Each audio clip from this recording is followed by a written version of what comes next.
emoção! Bem, a resposta fica até difícil, né? Não tem muito o que falar agora, né? É difícil você explicar. Ter vergonha na cara. Nós temos que levantar a cabeça dos atletas. E levantar a cabeça para sábado, a gente conseguiu os 3 pontos. Tem que levantar a cabeça. Como explicar? Boa tarde pra você. Corinthians e Fluminense, gente, já se enfrentaram 113 vezes e essa goleada por 5-0 foi a maior da história do confronto entre esses clubes centenários. Daqui a pouquinho, reportagem do jogo. Também como foi a classificação do Santos, está na final da Libertadores contra o Palmeiras, passando por cima do Boca Juniors. Mas eu começo falando do meu América, que contratou um cara muito vitorioso. Chegou o maior reforço do Campeonato Carioca até agora. Eu não vou fazer milagre. Eu não sou um Messi, eu não sou um Cristiano Ronaldo, eu não sou um Neymar. Ele é Richarlison. 2021 vai marcar uma novidade na carreira dele. E para mim não só trabalhar aqui no futebol carioca, mas estar representando um clube com tanta tradição que nem o América, para mim, primeiro é um privilégio, né? Pela história que o América tem. E depois é um desafio. Campeão brasileiro e mundial pelo São Paulo, da Libertadores pelo Atlético Mineiro, Richarlison foi a principal contratação do América para disputar a seletiva do Campeonato Carioca. O melhor entre os 6 times disputa a elite do estadual. Não vou conseguir salvar o América, mas eu posso contribuir não só, né, com o meu trabalho dentro de campo, que é o mais importante, mas também de trazer para esses meninos mais novos que estão aqui o quão é grande o América. O anúncio oficial na internet movimentou as redes sociais do clube. Foram muitos elogios e agradecimentos pela chegada de Richarlison. Mas o post também teve comentários desnecessários, carregados de preconceito, algo que acompanhou Richarlison durante toda a carreira. Para começar, eu nunca me preocupei com isso. Isso nunca foi um obstáculo na minha vida. E no futebol, engana-se quem achar que vai acabar. Não só o preconceito com os homossexuais, quanto o preconceito racial. Não vai acabar. A não ser que as pessoas comecem a tomar partido como lá fora fizeram, de sair do campo, de parar o jogo. E mesmo assim, se não tiver uma lei mais brusca, que para mim isso teria que ser prisão, não tem outra coisa, só assim o país vai mudar. Eu não vou ser hipócrita de falar que no futebol melhorou, que não melhorou. O América estreia na seletiva do estadual no sábado contra o Sampaio Corrêa de Saquarema.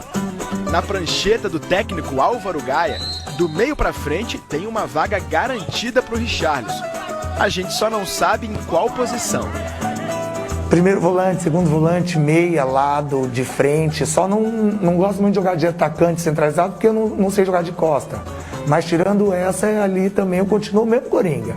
Richarlison já jogou mais de 20 temporadas no futebol. Mas como sempre cuidou do corpo, o físico nunca foi um problema, mesmo nesta idade. Aqui no Rio de Janeiro, a preocupação é com outro 38, o da temperatura. Aqui não venta. Aqui é um mormaço assim que, pelo amor de Deus, é quente. Eu tô ficando bem moreno, eu tô até brincando. Que eu não tô tomando sol, não tô indo na praia, mas eu tô pegando cor. Nos treinos, o copinho de água é praticamente parte do uniforme. A estreia será ali mesmo, no Giulite Coutinho. O primeiro teste será no calor das 3 da tarde. Isso não pode ser uma muleta. Eu vou deixar essa bomba para os adversários, porque eles vão ver eu correndo e eles vão falar, não é possível. Então eu tô tranquilo, vou passar com 10 nessa matéria. Bora, Richarlison! Então, ó, no Brasileirão, fala de Brasileirão. Sábado, o Vasco enfrenta o Coritiba, lanterna do campeonato. Você vê ao vivo no Premier, às 9 da noite. E se tiver perigando tomar gol, faz o seguinte, chama o Henrique. Tá explicado, é o sobrenome dele. Henrique Silva Milagres. No plural mesmo, porque foram 2. Afasta debaixo do travessão, Henrique! Henrique mais uma vez. O primeiro milagre foi na quinta-feira passada, contra o Atlético Goianiense. Garantiu o empate nos acréscimos. No primeiro lance eu só pensei assim, o Fernando com certeza vai fechar o canto dele e não vai tomar gol lá, só que o gol pro lado de cá ia ficar muito aberto, né? Com essa jogada o Vasco tá fora do Z4. 3 dias depois, no clássico contra o Botafogo, assistência no primeiro gol. Henrique na cabeça de Thales Magno. E E outro milagre para impedir o empate do rival.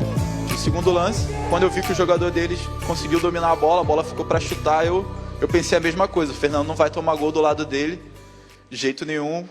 Então eu vou fechar aqui desse lado porque o gol ficou grande. Mais uma vez o Vasco salva em cima da linha! Já são 8 anos como profissional. Ora no time titular, ora no banco de reservas. E a cada nova temporada, Henrique vê a torcida pedir reforços para a lateral esquerda. Não me incomoda de maneira nenhuma. A gente sabe que o torcedor quer o clube cada vez mais competitivo, cada vez mais forte. Graças também ao que o Henrique fez nos últimos 2 jogos, o Vasco está fora da zona de rebaixamento e pode se distanciar ainda mais no sábado, aqui em São Januário. O próximo adversário é o Coritiba, que é o lanterna do Brasileirão e tem o pior ataque do campeonato com 22 gols. Vai enfrentar um Vasco embalado e com um cara que não tá deixando a bola entrar. Troca importante. O Corinthians entrou em campo querendo se aproximar justamente do Fluminense na tabela do Brasileirão. Estava em 10º lugar com 39 pontos. Isso depois de uma arrancada boa desde a chegada do técnico Wagner Mancini em outubro. Agora está pensando em beliscar ali uma vaguinha na Libertadores do ano que vem, quem sabe?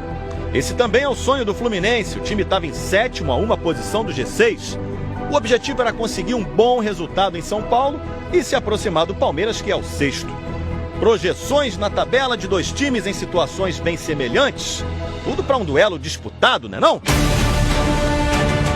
O primeiro tempo até foi. O Fluminense teve as chances mais modestas, como essa aí do Michel Araújo e essa outra do Fred. O centroavante experiente do Fluminense não conseguiu, mas o do Corinthians... O centroavante tem que sempre acreditar que vai sobrar aquela bola, né? Marcos Felipe espalmou para o meio e o Jô acreditou. Gol de centroavante! Daquele que tá atento na hora certa, no lugar certo!